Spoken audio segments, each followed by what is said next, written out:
Today's spookerific spot. Spot's continuing his looks at the character Series 1 Scooby-Doo. This is the mystery gang and monster. The included mystery gang member is Shaggy. The included monster is the Wolfman. And that comes to us from the folks over at Character.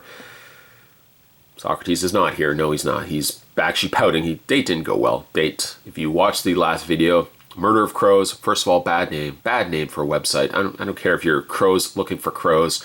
And I know more than one crow is a murder. Still, it doesn't work from an advertising standpoint. That goes on Shark Tank. The first thing they're going to say is, website doesn't work.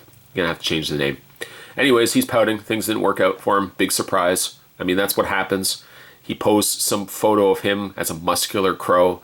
That's not what you were looking like, Socrates. You misled yourself. Anyways, besides the point. He's pouting. That's all that matters. We're looking at Scooby-Doo. That's all that matters in this, hopefully this video. We're having a look at Shaggy and the Wolfman. Series 1. Scooby-Doo down below. Socrates pouting. Back of the package. Shaggy Rogers. Shaggy is the goofiest, most chicken-hearted, and hungriest member of the Mystery Inc. He might run at the first sign of danger, but when it comes to helping Scooby-Doo and his friends, he's always ready to step in.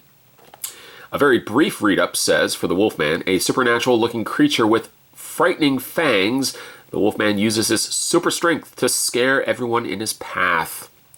Other characters available down below. We've already had a look at Scooby-Doo and the Frankenstein's Monster, Scooby-Doo and the Phantom Racer, but also there's the Velma and Dracula and Daphne and Skeleton Man. We will be looking at those in separate videos.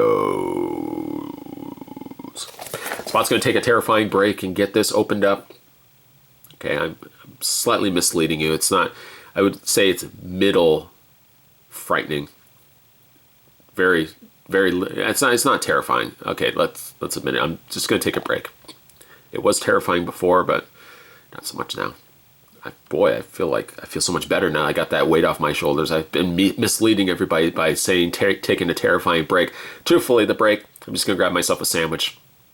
That's all I'm going to do. But when I come back, though, from eating said sandwich, we're going to have a look at the Scooby-Doo Series 1, Shaggy, and the Wolfman. That's promsies. Stay tuned, guys. There's more heading your way. Welcome back, guys, from Spot's terrifying break. Let's have a look at the figures first. We'll have a look at Shaggy, and then we're going to have a look at the Wolfman. The Shaggy, I have to admit, and having looked at the other two figures, I peeked. I did peek. Shaggy is actually the best figure from this lot. What does that say about Velma and Daphne? Well, you're just going to have to wait to find out.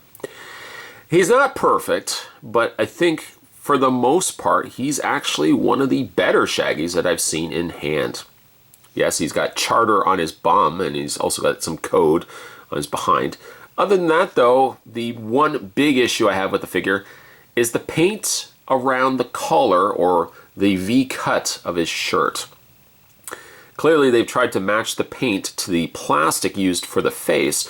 Ultimately, though, it comes across very dirty, very dingy, and not complete. In fact, you can almost see the green of the plastic that's on the underside of the paint, as I just feel like they didn't add simply enough of it. If you can overlook that, overall the figure is quite good. He's also a decent height, too. If you bring in Scooby-Doo, there's Shaggy.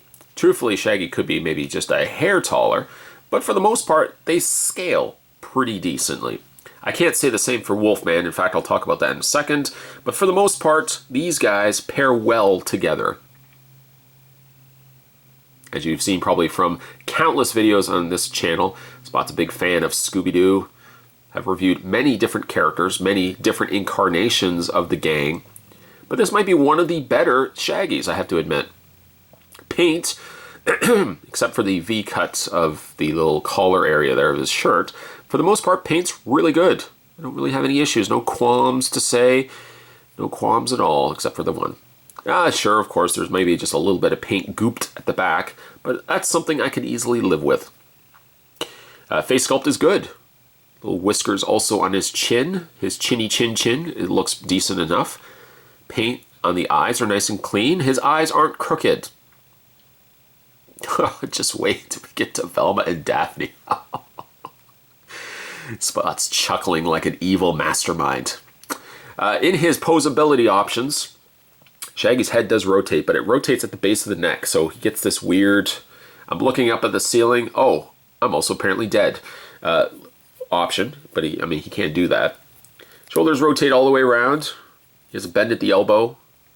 I might say that his arms are a little on the rubbery side, but it's livable, it's passable. Legs go forward and back, and luckily a nice bend at the knee. He's just got a good proportion to him. He's got a good sculpt and style to him. I dig you, Shaggy, I dig you. I'm gonna put him right there. Scooby-Doo will just kind of put over there. He'll just kind of hang out. Let's have a look at the Wolfman. And the Wolfman, he doesn't have the proportion problems that the Phantom Racer had, but he's also really small, almost too small for my liking.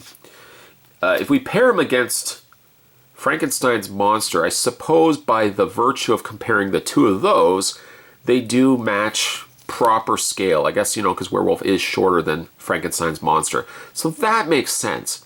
But I find he's way too short, though. Even as a possible threat to Shaggy, he only goes up to Shaggy's shoulders, which, to me, you would almost want to pair the monsters separately from the rest of the gang, because then they don't look as bad. The face is passable. I'm just going to say passable. The fangs are there, and the eyebrows, okay, the eyes, okay. Everything for the most part needs to be where it is. But there's really nothing overly detailed to his face. It just kind of seems like a slop of paint put together. He's also posed where he either looks like he wants to be looking at the sun during a sunset, which I don't blame him.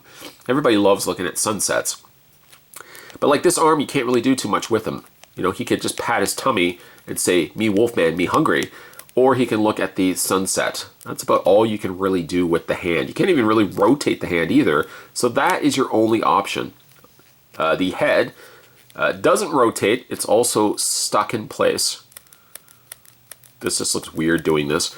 He has a full rotation on the other arm, which again, it looks like he wants to faint. He's asking for somebody close those blinds. Oh, it's so bright. He has no waist articulation and no foot articulation. And get a load of these mustard-colored feet that are on the werewolf. Now, his feet were not quite that yellow. These come across very mustardy yellow. So I don't think paint is fantastic with this one. The sculpt is acceptable, but I don't know. Overall, the execution of the werewolf is a little on the poor side, I have to admit. It's a good thing Socrates is on his date, because I'm sure he would only be saying the exact same thing. He'd say poor. He'd also actually just say "Pah," and then I would just perceive that and translate that as poor. Today's spooky spot: good Shaggy, poor werewolf. And I don't mean poor financially, because this guy actually invests, he saves, he has mutual funds. You'd be surprised what you would see in the werewolf's account. But poor from a figure standpoint. Today we were looking at the character Scooby-Doo Series 1. This was Shaggy. This was Poor, the werewolf. Stay tuned, guys. Spot's going to have more spooky spots coming to you this month of Spottober. As always, thanks for watching. See you next time.